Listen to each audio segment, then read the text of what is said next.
The Bee Gees were one of the most influential pop groups of the 60s and 70s and even influenced much of the disco craze of the 80s. Whether you were alive when the Bee Gees started or born years later, you probably have been caught trying to strut while Stayin' Alive was playing. Sadly, not all the members of the Bee Gees are with us anymore, with Barry Gibb being the only surviving member. Let's look back on how each of the Bee Gees died and reflect on their incredible lives and careers.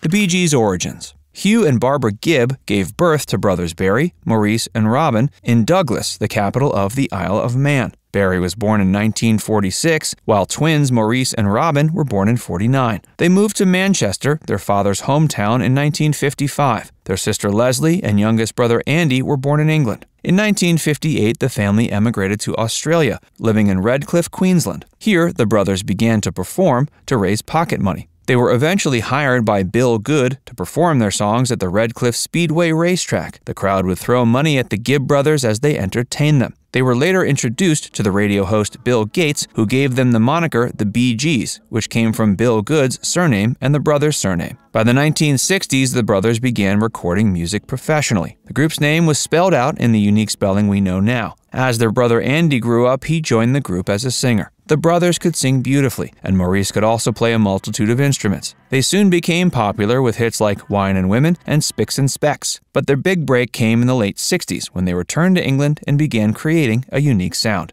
Before we tell you more about how each of the Bee Gees died, be sure to give this video a like and subscribe to Facts First for more.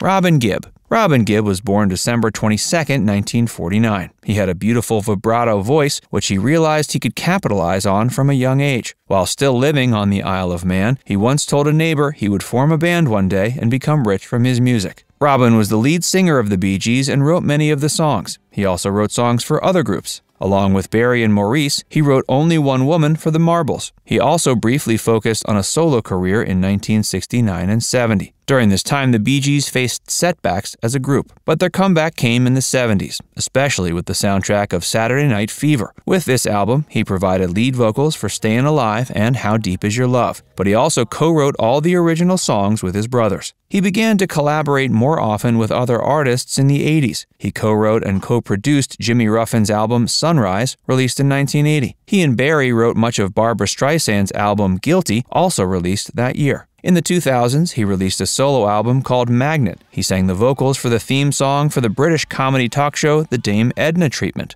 One of the last projects he worked on was a tribute to the victims of the Titanic. It was a musical he wrote along with his song Robin John. Sadly, he couldn't attend the premiere due to health problems. He was suffering from pneumonia and eventually ended up in a coma. He died of kidney failure on May 20th, 2012 at 62. Maurice Gibb. Maurice Gibb was born December 22, 1949, around 30 minutes after his twin brother Robin. Maurice was a talented musician and songwriter. He played the guitar, bass, keyboard, and percussion for the Bee Gees. On their debut album, he served as the instrumentalist for Claustrophobia, one of their earliest hits. In the 70s, he also began releasing solo work, while simultaneously creating some of the Bee Gees' biggest hits. He released a popular song called Railroad. He also recorded an album called The Loner, which still hasn't been released to date. In the 80s, he recorded the song Miami, a Musical Score, which was the theme for a promotional film to promote tourism in Miami. He also composed the song Supernaturals, which was the theme song for the film. He had a reputation for being one of the nicest and friendliest people in the entertainment industry. His brother Robin often described him as being outgoing and gregarious. He enjoyed hanging out with A-list stars, including Sir Michael Caine, David Bowie, and the Beatles. He was also briefly married to singer Lulu. He was heavily influenced by rock and country musicians, ranging from the Beatles to the Everly Brothers. Maurice Gibb lived in Miami with his brothers during the latter part of their careers. He died on January 12, 2003, at age 53. He had suffered a cardiac arrest, which resulted from a twisted intestine.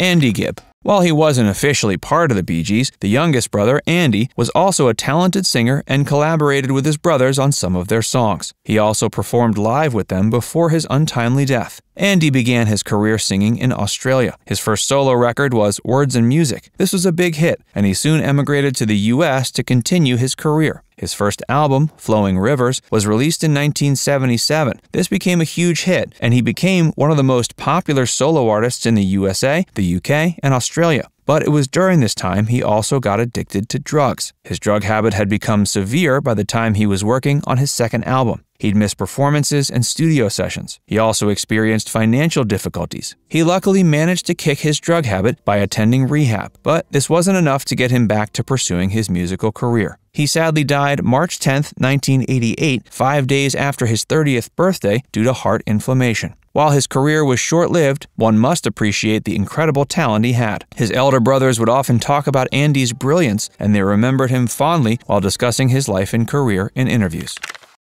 Hugh and Barbara Gibb.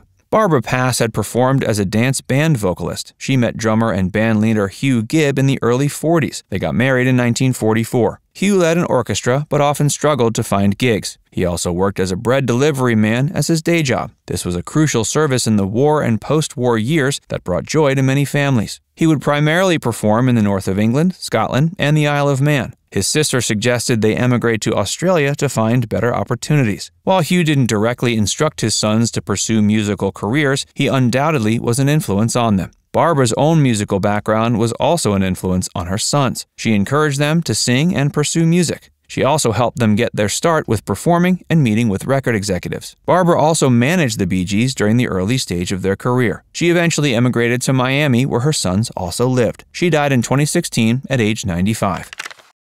Barry Gibb. Barry is the surviving member of the Bee Gees. He continues to appear in interviews and documentaries to discuss his career and the Bee Gees. He misses his brothers and has said he'd trade all their hits just to bring them back. The Bee Gees were a remarkable music group. We've sadly lost most of the members, but we're lucky they've left behind an incredible body of work. Now it's time to hear from you. Do you think the Bee Gees is still popular among the younger generations? Let us know in the comments section below. And before you go, make sure you give this video a like and subscribe to Facts Verse if you haven't already. Click the bell icon to stay updated on all our latest content.